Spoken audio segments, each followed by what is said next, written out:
Mr. President Pошта, Madam President von der Leyen, dear colleagues, thank you so much. Glad to see you all and thank you for supporting us, supporting Ukraine. First, I'd like to update you on some key aspects of the situation in Ukraine and our diplomatic efforts with partners. Last night, the Russian army launched a massive drone attack on our country, 171 strike drones in total, mostly Shahids. Their target was our infrastructure and in the city of Kropivnitsky in central Ukraine. Residential buildings, also an Orthodox church and a school were damaged.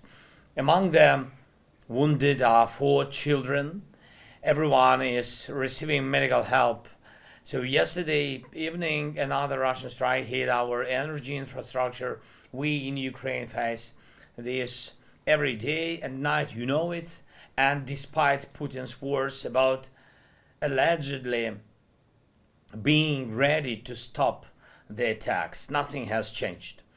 And I want to thank our soldiers, rescuers, doctors and nurses, everyone who protects against Russian strikes and saves lives. Their work brings results every single day, and that matters. So it's crucial that your support for Ukraine does not decrease, but instead continues and grows.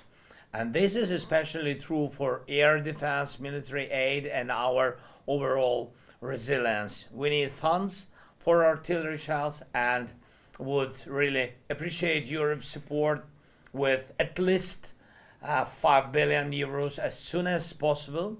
Investments in weapons production are needed both in Ukraine and in your countries. Europe needs technological independence, including in weapons manufacturing. Everything necessary to defend the continent should be produced here in Europe. We must work toward this together. And I appreciate those who are already taking concrete steps in this direction.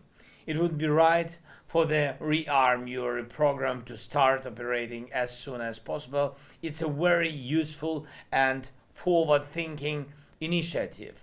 Please continue to develop your industries and research.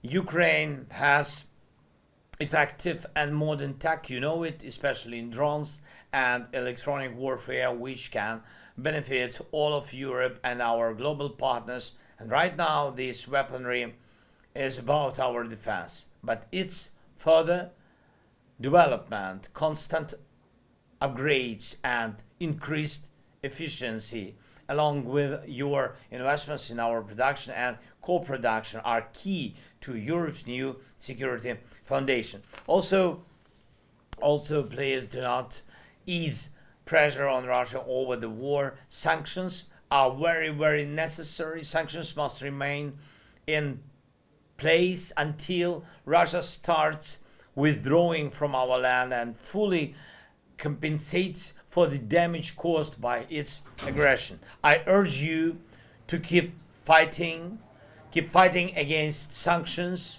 evasion schemes, and Russia's attempts to finance its war effort. Ongoing diplomatic efforts do not mean Russia should face less pressure. That's crucial to reducing the chances of Russian hawks. And we all know how easily Moscow disregards its promises. One moment they give their word, and a few hours later it means absolutely nothing. That's why we must keep pushing Russia toward peace together with you, of course, with the United States and with our partners. We can do this. Yesterday, I had a productive conversation with President Trump. From the very, very beginning, Ukraine has been advocating for what we are discussing now, an end to attack on energy and infrastructure and ceasefire at sea, and we continue to support these efforts. Our teams will also work towards achieving an unconditional full ceasefire on land. Please support this. Putin must stop making unnecessary demands that only prolong the war and must start fulfilling what he promises the world. By now, there could have been over a week without killings, without strikes, without fire, if Putin were not the only one keeping this war going. The proposals made in Jeddah on March 11 are still on the table. We need to keep pressuring Russia to make them a reality. And one more thing, it's unfortunate to say this, but some pressure is also needed within Europe itself to ensure that anything promised actually happens. And I'm talking about Ukraine's EU accession talks and resolving some fundamental issues for European unity.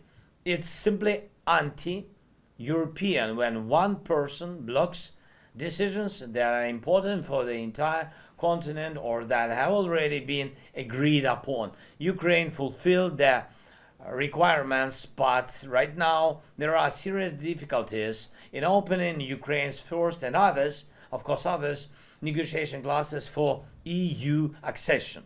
European efforts that should be bringing more security and peace are also constantly being obstructed, and I believe this is wrong. Europe must have a way to prevent individual actors from blocking what's necessary for all. If we say Europe should be stronger in global competition, we must also talk about making European decision making faster, more flexible, more effective, whether in politics, defense, economics, industry, or any other area. Europe needs speed in making decisions and clear tools to protect itself from unnecessary blockages. Ukraine is a part of Europe, and Europe is one of the players in global peace efforts. We did our best for Europe to be equal with others in these efforts and peace negotiations, and we achieved it all together. Europe must always be at the table in all conversations about security of Europe, and it will be so. And in all other issues on Europe, we must work in unity. And we talked about this in Jeddah, and we always discuss it with all our partners, and we emphasize it exactly this way. Europe is a participant in diplomacy. And that's why I urge you to support us as well and not allow us to be left out of joint European efforts. And finally, I want to thank those of you who are working with us on future security guarantees for Ukraine and in turn for the entire eastern flank of Europe and the continent as a whole. And for those who have not yet joined this effort, I invite you to do so, and all of us must be as efficient as possible in this work on security guarantees and as quick as possible. Fast pace in achieving these results means bringing peace and endurance of peace. Thanks. Slava Ukraini.